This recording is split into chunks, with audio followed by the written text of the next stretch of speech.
Assalamualaikum warahmatullahi wabarakatuh. Berjumpa lagi bersama saya Nadil Putra. Bagaimana kabarnya teman-teman semua? Semoga baik-baik saja seperti biasanya ya. Oke, maaf ya, sekarang saya baru sempat upload ya karena ada kesibukan di sehari-harinya. Oke, sekarang di tangan saya sudah ada C2 Prime yang penyakitnya itu memori eksternal tidak terbaca ya. Sudah gonta-ganti memori tetap aja tidak terbaca ya. Ini keterangannya tidak dimasukkan kartu SD ya. Dan setelah saya lihat di sini sudah ada memorinya ya, padahal sudah ada ya. Dan katanya yang punya sudah coba ke HP lain, itu memorinya masih oke ya, masih jalan. Dan setelah saya lihat di kaki-kaki konektor memorinya itu memang terlihat ada yang patah ya. Jadi kalau ada yang patah itu biasanya kerusakannya itu ya memang dari konektor memorinya. Dia nggak bisa membaca ketika ada kaki yang patah, itu tidak akan menyambung ya. Oke, langsung saja sekarang saya bongkar HP-nya. Saya buka dulu bautnya seperti biasa ya. Oke, ini HP-nya udah pernah ganti LCD touchscreen kayaknya ya, karena ada lem khususnya, bukan lem dari bawaan HP dari pabriknya ya. Oke, ini sudah terbuka. Selanjutnya saya angkat untuk PCB-nya atau mesinnya ya.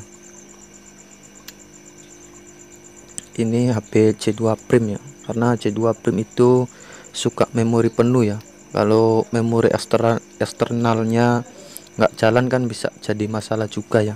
Makanya si pemiliknya itu suruh di servis ya, menyuruh saya untuk memperbaikinya.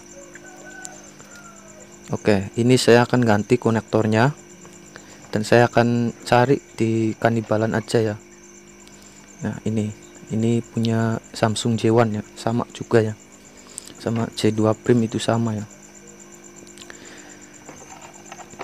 Nah, oke, untuk yang ini saya akan pindah ke sini ya, dan yang ini akan saya buang ya, karena udah nggak jalan ya untuk konektor memorinya.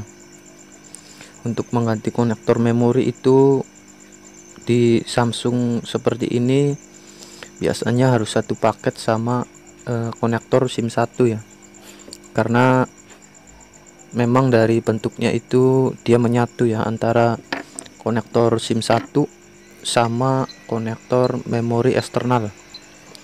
Jadi meskipun yang rusak itu hanya konektor memori eksternal, saya harus menggantinya juga untuk di konektor SIM 1-nya ya. Nah, ini saya gunakan blower ori Quick 2008 dan di setelan angin 100, panasnya di 400 ya. Nah, ini udah copot ya, udah keangkat. Nah, selanjutnya hati-hati untuk kalian yang sedang mempraktekkan, jika ingin mencopot yang masih utuh itu jangan terlalu dekat dan harus sering digoyang-goyang ya blowernya. Tujuannya itu agar panasnya merata dan tidak tertuju ke satu sisi ya. Nanti akibatnya bisa meleleh itu konektornya kalau kita tidak menggoyang-goyangkan gagang blowernya ya. Oke, ini dua-duanya udah tercopot ya, udah tercopot. Nah, kemudian untuk pemasangan konektor SIM 1 dan konektor memori eksternal itu pemasangannya bisa juga menggunakan blower. Cuma ini menurut saya lebih aman pakai solder ya, untuk pemasangan lebih aman hanya pakai solder saja ya, karena tidak berisiko tinggi merusak konektornya ya. Kalau untuk blower kan panasnya itu lumayan ya, ada anginnya, jadi kemungkinan nanti konektor yang baru dicopot itu bisa meleleh ya.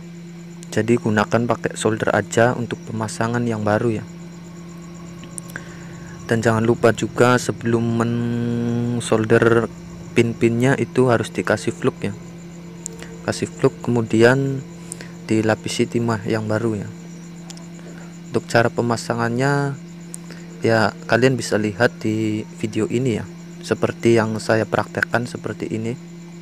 Di setiap kaki-kakinya itu kita solder, dan jangan sampai ada yang menyatu di satu sama lain ya, karena itu akan mengakibatkan tidak mengoneknya kartu SIM 1 ataupun memori eksternalnya. Jadi harus benar-benar diperhatikan ya, bahwa semua kakinya itu menempel satu-satu, enggak ada yang menempel satu sama lain ya, karena memang ini kaki pinnya itu jaraknya memang deket ya, dia deket-deketan, jadi kita soldernya itu harus hati-hati ya. Kalau ada yang nempel pisahkan kembali.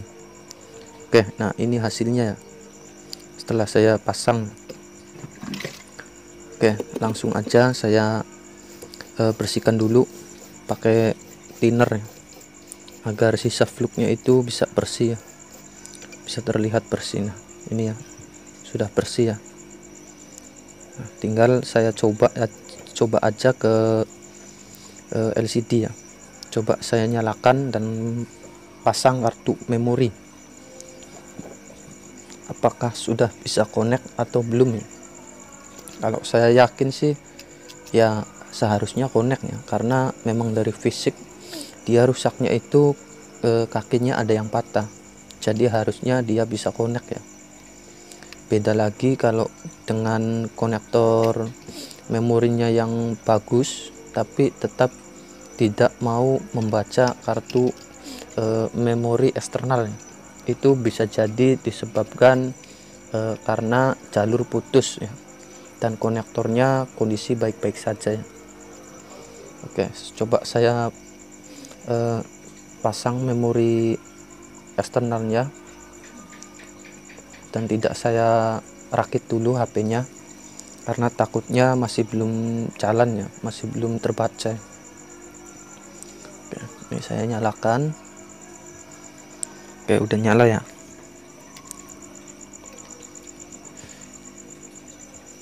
Ya, untuk J2 Prime ini kendalanya biasa kebanyakan itu memori penuh ya. Kalau memori eksternalnya tidak jalan ya agak jadi masalah juga ya. Wah, ini mati guys, batunya habis ini kayaknya ya. Pemiliknya juga dia bilang batunya error ya, kadang 0%, kadang sebentar juga udah 80%, 100%. Jadi ya saya coba sambil ngecas dulu ya. Nah ini benar ya, batunya kosong. Oke, sambil saya cas juga sambil saya nyalakan ya, dan saya percepat videonya agar tidak kelamaan untuk kalian menunggunya ya. Oke, nih.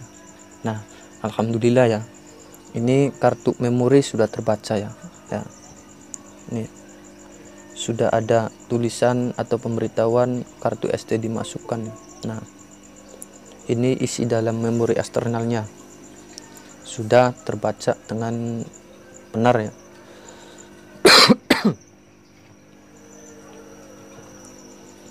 Oke, saya cek di pengaturan penyimpanan ya. Nah di sini ada ya, kartu SD digunakan 2 GB dari 8 GB. 7,8 GB itu sama dengan 8 GB. Oke, mungkin tutorialnya cukup sampai di sini dulu videonya ya. Sampai ketemu lagi di video berikutnya. Semoga bermanfaat untuk kalian. Jangan lupa like video ini, berkomentar dengan baik dan benar. Assalamualaikum warahmatullahi wabarakatuh.